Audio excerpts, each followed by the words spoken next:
All right, yesterday we talked about triangles being congruent to each other, and we talked about side congruence. And today, the second part of this section, we're going to talk about what's called side angle side congruence. And this is referred to as SAS.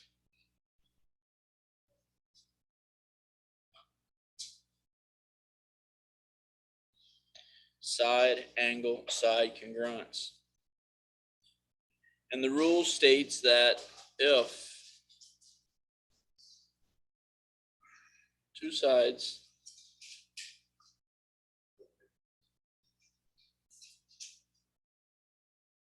and the included angle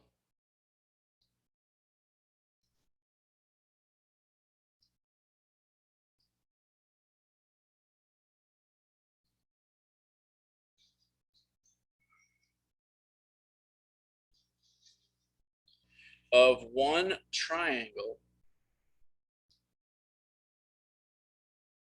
are congruent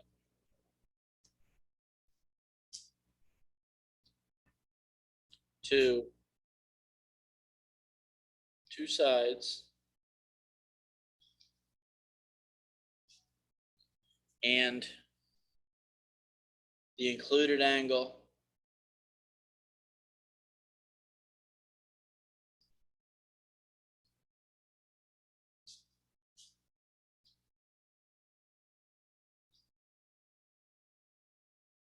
of a second triangle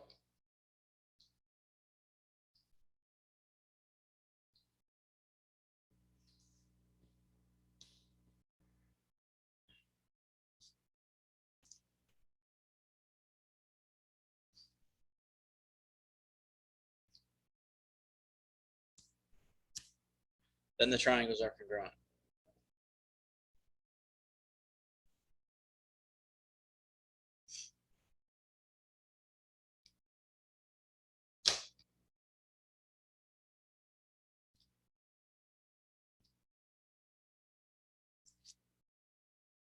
If two sides and the included angle of one triangle are congruent to two sides and the included angle of a second triangle, then the triangles are congruent. So those are the words. That's the rule in words. And then we can take a look at a diagram, see what this looks like. So if we got a triangle here on the left,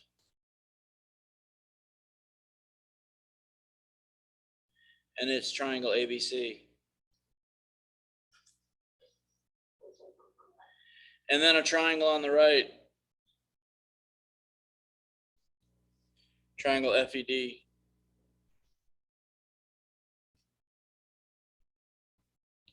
Now, watch close here. Side, angle, side. We need to have a side, an included angle, and a side. Congruent to a side, included angle, and a side.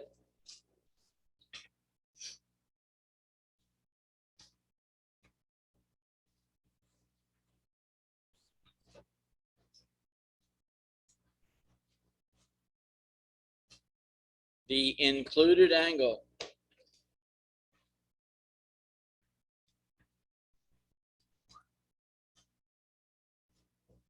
must be formed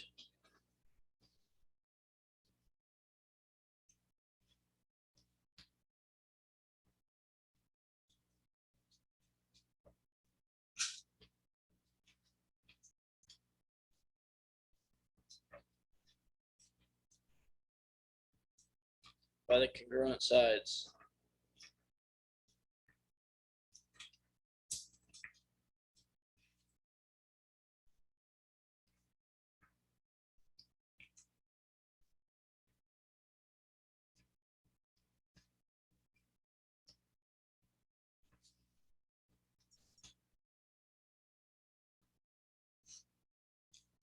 All right, when you're dealing with side angle side congruence, it must be a side, an angle, and a side. The angle has to be between the two congruent sides. The angle has to be between the two congruent sides. So in this case, your congruent statement would be triangle. Now again, you can call the one on the left whatever you want. I'm going to call it ABC. And it's congruent to triangle. Now, if we called the triangle on the left ABC, started with vertex A that goes through the side that has one tick mark to the congruent angle. So over here we have to start at a vertex that goes through the congruent side towards the congruent angle. So the first vertex to use in the second description is D. All right. The congruent angles have to be in the same position in the descriptions. So we go D, E, and then F. All right. So you can see from the drawing and from the description that side AB is congruent to side DE. Angle B is congruent to angle E. And side BC is congruent to side EF. That is called side angle side congruence.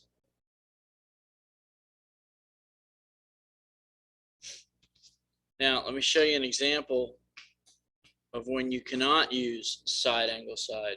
So I'm going to say not side angle side. And you don't have to write this. You can just watch whatever's best for you. If we've got these two triangles, and in the triangle on the left, we have a side, an angle, and a side. And the triangle on the right, watch, if we have a side, you see how on the left we went consecutively or went in order, side, angle, side.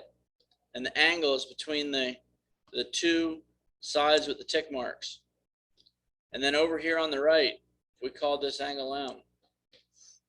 The angle that's congruent is not in between the two sides that are congruent. All right, so this angle right here, this is called non-included.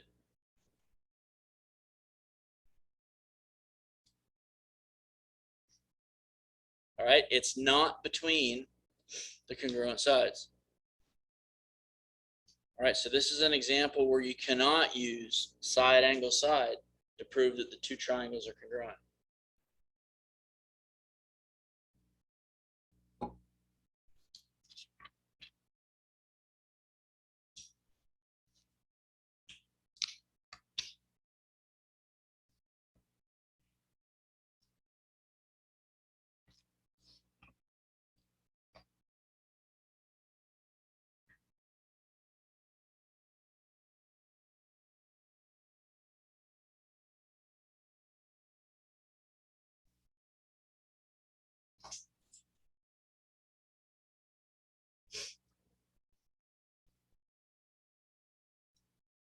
All right, so let's see if we're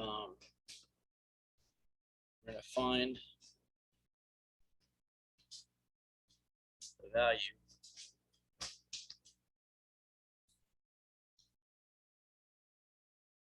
of X and Y. And let's say that you're given triangle WXY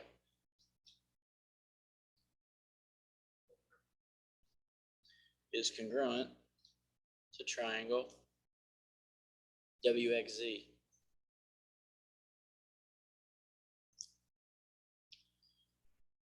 And then you get this picture.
All right, so based on this picture and this congruence statement, there's a bunch of information going on here. You got a triangle on the left, WXY. So it starts up here at W, goes down to X, and then it goes over to Y. And it's congruent to WXZ, which starts at W, goes down to X, and over to Z. So this side, WX, is in both triangles. All right?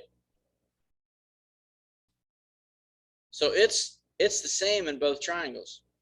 You got this angle down here at the bottom, the triangle on the right, this is 90 degrees. And in the triangle on the left, what does this angle have to be equal to? 90 degrees, because they're very good. They're a linear pair. All right, so watch. This 10x plus 5 is equal to 90.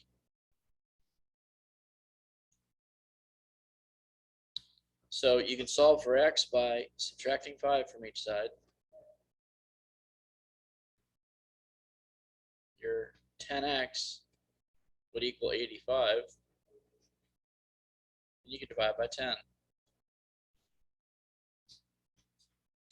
So you get x equals 8.5.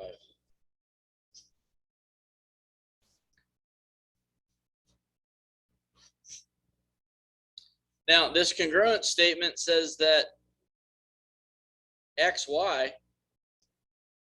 second and third letters of this description, are congruent to the second and third letters of this description. So xy is congruent to xz. Well, here's your xy, and here's xz. Those two pieces are equal to each other. So you can take the expressions and make them equal to each other. You can say that 30 is equal to 3y plus 9. You can subtract 9 from each side. So 21 would equal 3y. And then you can divide both sides by 3. So 7 would be equal to y.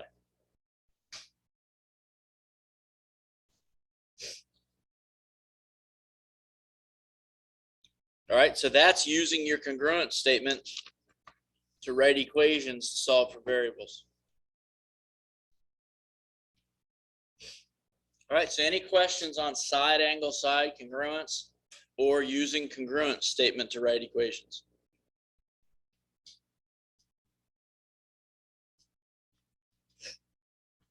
All right, then your practice today is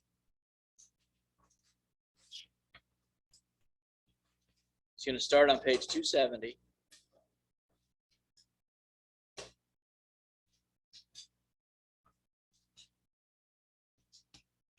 (16 through 19).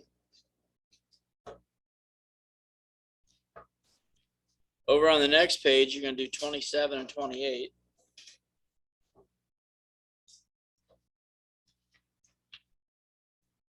And on the following page, 38 and 39.